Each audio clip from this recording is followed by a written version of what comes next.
Well, I think one of the big things is that research has improved our ability to not only recognize it, but also treat it. I became a certified athletic trainer in 1990, and kind of what we knew about concussions was not much other than if you get knocked out, you get a concussion. We used the term bell rung or a ding or something like that. Well, those are words that we don't use anymore. A bell or a ding is a concussion.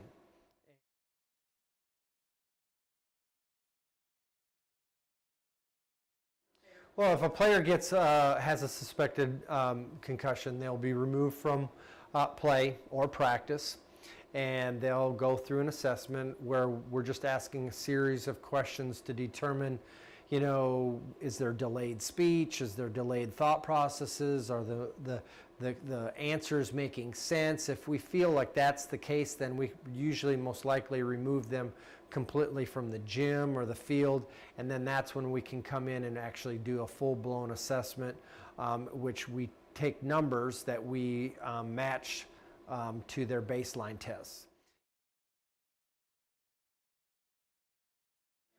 Well, we have a baseline test that we use, and then we do the same tests if somebody has a suspected concussion. And those are a cognitive test, which is computer generated. Then we have a sideline assessment, which is a pen and paper test that's a cognitive test as well. And then we have a balance test, and then we have what we call a symptom checklist, where there's 14 or 16 items, and you rate them on a scale from 0 to 6, with 6 being severe, 0 being nothing.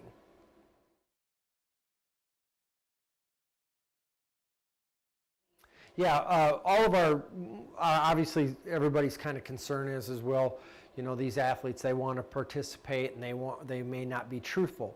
That may be the case.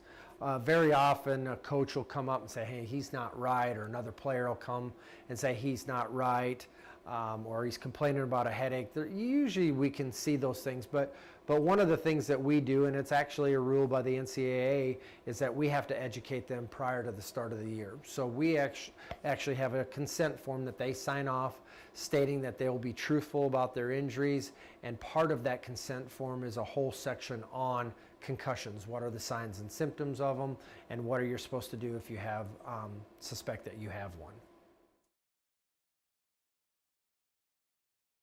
Again, have them seen. If somebody's out there and they suspect that they received a hard hit in the head, or they fell down and smacked their head on the ground, and they're having symptoms of a headache and nausea and dizziness, blurred vision, blurred speech, irritability, insomnia, or sleeping too much, those kind of things, feeling like a fog. If those are the kind of symptoms people are telling you, have them go see them.